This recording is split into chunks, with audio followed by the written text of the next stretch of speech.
अस्सलाम वालेकुम नाजरीन। ड्रामा सीरियल आपा शमीम की नेक्स्ट एपिसोड में आप देखेंगे इस रजा का जोड़ तो आपा शमीम या फिर नसीम के साथ ही लिखा होता तो खूब एक दूसरे को ही बताते, लेकिन यहाँ पर तो नसीम ने अपने शोहर और सास का जीना हराम करके रखा है। सादिक अपनी माँ की वजह से बहुत बेबस है। इस नसीम को खड़ी खड़े तलाक दे देता अगर इसकी बेटी ना होती, मगर उसका हाथ झंझोल कर कह देता है उसकी हरकतों पर, मेरी कमजोरी और मेरी बर्दाश्त को कमजोरी मत समझना नसीम। तो वो उस पे चिल्लाती है, मेरा हाथ छोड़ो। सादिक का बस नहीं चलता कि हाथ छोड़ने के बजाय उसे ही छोड़ दे। अब ये नसीम एक की 10 लगाकर मिर्च मसाले लगाकर इस शमीम को बताती है, जो कि इसे 10 हाथ आगे है। वह वेला करती है और रोते हुए कहती है, जिन लड़कियों के माँ बाप उन्हें ससुराल के रहमो करम पर छोड़ देते हैं ना, उनके ससुराल वाले यही सलूक करते हैं उनके साथ। यह सुनकर शमीम तो परेशान ही होने लगी। मेरा दिल बैठा जा रहा है, नसीम क्या बात है, क्या हुआ है? तो वो ऊंची ऊंची आवाज में कहती है, बाहर भी देखती है, सादिक ने मुझे बहुत मारा है। यूँ वो सास को मजीद जलाती है, क्योंकि उसकी सास को तकलीफ होती, अजियत होती है जब मेरा ही बेटा मेरी बहू से ठीक तरीके से बात ना करे।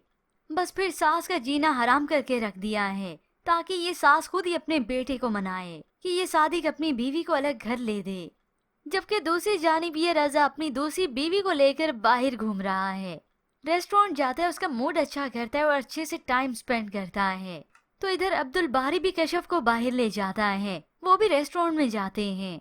और यहाँ पर हो सकता है ये अब्दुल बारी ही इस रजा को लड़की के साथ देखकर हैरान हो जाए। ये देखकर उसे बहुत बुरा लगता है। यूँ वापस लौटे तो कहाँ इस अब्दुल बारी की खैर होनी है। शमीम ने तो बुला लिया अपने पास। मैंने तो सुना था शादी के बाद भाई बदल जाते हैं, लेकिन तुमने तो बड़ी जल्दी रंग बदल लिए। तो अब्दुल बारी कौन सा इस आपा शमीम की बातों का बुरा मनाएगा, वो बस खुद को ठीक करेगा। मगर हाँ, इस रजा के बारे में बात जरूर करता है इस आपा शमीम से कि आपने ही चचा को कायल किया था उसके लिए। चचा तो मान भी नहीं रहे थे, लेकिन आपके फोर्स करने पर चचा ने हामी भरी थी, तब जाकर ये रिश्ता हुआ। मगर ये शमीम अब कौन सा मानेगी। यूँ शमीम अपना एहसास दिलाई देगी और इतना एहसास हो जाएगा कि कशफ तक का ख्याल नहीं रहेगा। मगर अभी तो अब्दुल बारी जो कि कशफ को अंडरस्टैंड कर रहा है और कुछ असर उसे अपनी दोस्त की बातों का भी है। जबकि दूसरी जानिब ये रजा जो मर्जी हरकतें करता फिर रहा है। ऐसे में उसकी वालदा जो कि ताने देने से बाज नहीं आती, वो भी सायरा को। अब देखा कि रजा घर पर नहीं तो इस सायरा को ही ताना दे मारा कि अगर शोहर तुम्हारी तरफ अट्रैक्ट नहीं हो रहा तो ये फिर बीवी का ही कसूर है। तो आज सायरा खरा जवाब दे ही देती अपनी सास को।